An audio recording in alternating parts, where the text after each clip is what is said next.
Welcome back to my YouTube channel. So today I want to show you how I was able to create this particular look in DaVinci Resolve. Um, this image actually came looking already in its Rec 709 form. So let me take everything off so you all can see. So this is the actual image. I created it yesterday, so I want to show you how I was able to create um, this particular image.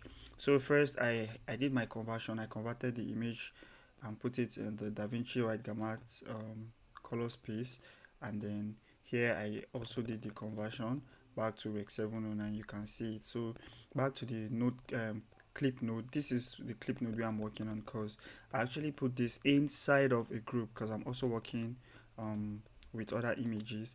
So the first node here is my exposure node, which I set in the linear form, but I didn't use the linear this time because the image was already looking pretty fine to me, so I don't need to expose anything, so I left it at this. The second one was my contrast. I didn't do much. I just took my shadows down a little, just a little. You can see if I come to the shadows, you can see.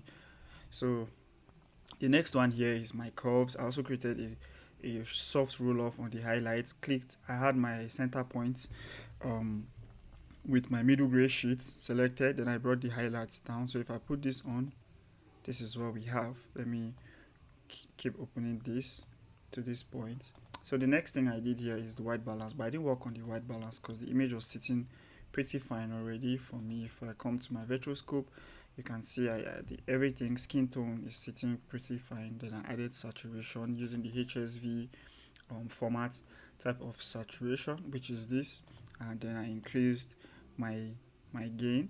I took out the I took out the um, first and third channel, left the second channel, which is saturation. I would also added saturation using the curves hue versus sats, which is this. Then in the hue versus hue, I worked on the greens, and then in the hue versus luma, I reduced the brightness of our blue.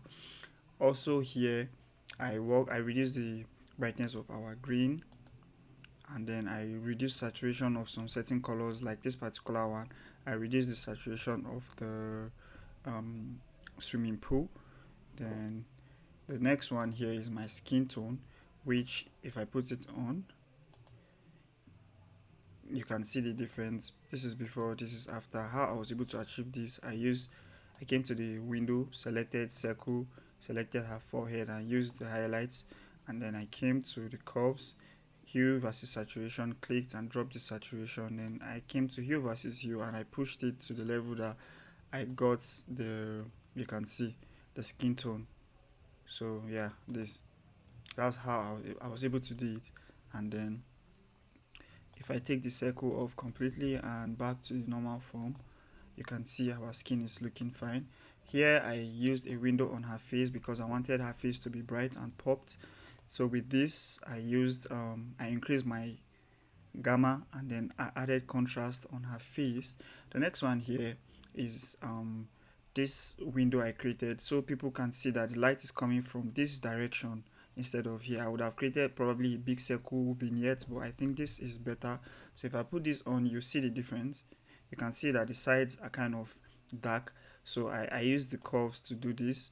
I dropped it down to this level, and then I also used the blur radius. If I push it up completely, you can see how blurry it's going to look. So let me take it back. I just made it soft blur, not too much of a blur.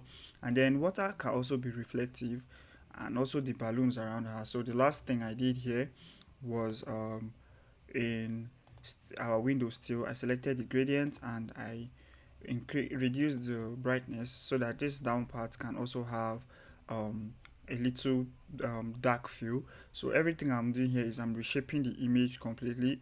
So this last node here is where I added my color boosts.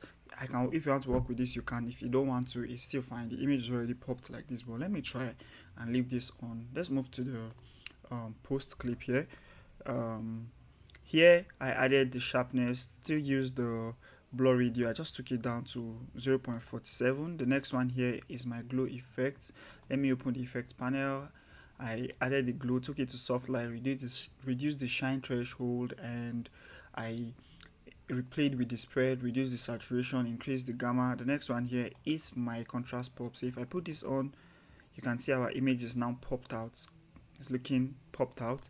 And now the next thing I did was to add a film lot from DaVinci, which is the Kodak 2383, this particular one. Let me put this on. You can see it. So I created a compound node because I wanted to reduce the intensity completely. I did my CST, took it to Cineon film log. I added the film lot, and then I reduced the intensity. If I come here, you see I used 0.7, which is 0.700, and then here, now this is where I added the Hansa. Now the Hansa has some of the best film profiles I've seen, with good film stocks like highlightation, grains, and bloom, and I love using them because they actually give me good results. And also, if you want to get the Hansa, you can purchase the Hansa. If you use my name Melas, you actually get a discount of 10%. So the Hansa is actually good. I tried using it in this particular grade. For this grade, I can actually leave it at this and say it's a print, but then I added the Hansa and the Kodak Vision 3 200T, and I got this. You can see now we are moving to a different level. And then here is where I had added the bloom and highlightation. You can see the difference, how the whole stuff came out. I reduced the intensity, actually same as the film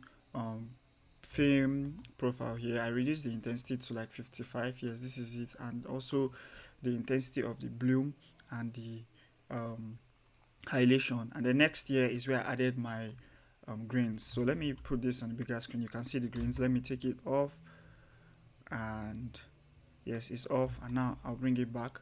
Now this is with the grain. What I did was to reduce the intensity of the midtones, and then I left the shadows and the highlights, which is actually good. Now with this, I can call it a print, but trust me, I'll always have my own secret sauce to make it more beautiful. Now in my timeline, this is where I worked on my own personal look so that it will affect all the image I'm working on. So if I put this on, we have this. Boom. You can see the difference. If I take it off and this, boom, we have this. So this is what my look ended up doing to this image. This is actually a beautiful image, and if you want to keep getting tips like this on color grading, make sure you subscribe to my YouTube channel and switch on the post notification so you keep getting notified whenever I drop any new video.